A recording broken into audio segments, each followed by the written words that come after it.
नोएडा में जो केस हुआ है ये सही में बहुत खौफनाक है। आप भी जानकर हैरान हो जाओगे। इसकी जो बेसिक स्टोरी है वो तो आप जानते ही होंगे कि एक टेकी युवराज मेहता अपनी गाड़ी में ड्राइव कर रहे थे रात को और ये गाड़ी एक पानी से भरे गड्ढे में गिर जाती है। युवराज मदद के लिए चिल्लाते हैं। 1.5 घंटे तक वहां पर एसडीआरएफ, पुलिस, फायर ब्रिगेड सब आ जाते हैं लेकिन कोई इसे बचाता नहीं और करीब 2 घंटे के बाद युवराज की डूबकर मौत हो जाती है। इसी समय के अराउंड वहां पर एक डिलीवरी बॉय था मोनिंदर नाम का, जो युवराज को बचाने की कोशिश करता है। पानी में खुद कूद जाता है लेकिन अफसोस उसे युवराज नहीं मिल पाता। अब इस घटना के बाद जब मोनिंदर का इंटरव्यू लिया गया तो उसने बताया कि मौके पे पुलिस भी थी, एसडीआरएफ भी थी और अग्नि विभाग वाले भी थे, फायर ब्रिगेड वाले भी थे। किसी ने उसकी मदद नहीं करी। बोल रहे थे ठंडा पानी है, हम नहीं जाएंगे अंदर, इसमें सरिया है, अंदर हम नहीं जाएंगे। अब जब ये इंसिडेंट वायरल होने लगा, लोग सोशल मीडिया पर हल्ला मचाने लगे, सरकार से अकाउंटेबिलिटी डिमांड करने लगे, तो कुछ दिन बाद ये डिलीवरी बॉय मोनिंदर एक और स्टेटमेंट देते हैं। एक नया वीडियो जारी किया जाता है जिसमें ये बिल्कुल उल्टा बोलते हैं। 15 मिनटों के अंदर अंदर वहाँ पे पुलिस पहुंच गई। कुछ लोग मौजूद थे, उन्होंने पुलिस को कॉल की। 15 मिनट के अंदर पुलिस पहुंचने के बाद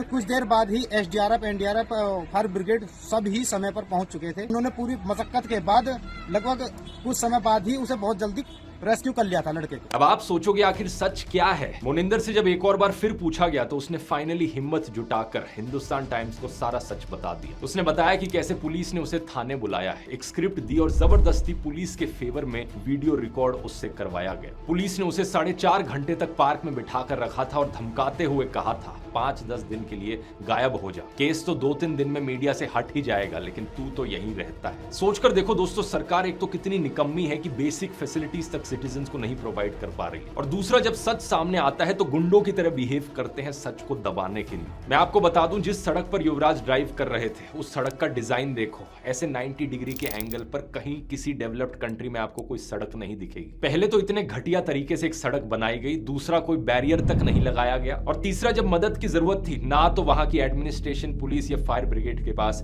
कोई भी इक्विपमेंट थी युवराज को बचाने के लिए। लेकिन जानते हो ये गड्ढा कहां से आया? इस जगह पर एक्चुअली में एक मॉल बनना था। बेसमेंट के लिए गड्ढा खोदा गया था लेकिन 2021 से इस प्रोजेक्ट को अबैंडन कर दिया गया। इंडिया टुडे की रिपोर्ट के मुताबिक ये साइट करप्शन के लिए पहले से ही सीबीआई इन्वेस्टिगेशन में थी। और सबसे शॉकिंग बात तो यह है कि इस घटना से सिर्फ 15 दिन पहले इसी गड्ढे में एक और ट्रक भी गिरा था। फॉर्चुनेटली उस ट्रक का ड्राइवर बच गया था, लेकिन तब भी जब ड्राइवर ने नोएडा अथॉरिटी से मदद मांगी थी तो उन्होंने उल्टा उस पर ही बाउंड्री वॉल तोड़ने का आरोप लगा दिया था। ये पूरी घटना दिखाती है दोस्तों क्या होता है एक शहर का हाल जब ऊपर से लेकर नीचे तक पूरा सिस्टम ही खोखला बन जाए।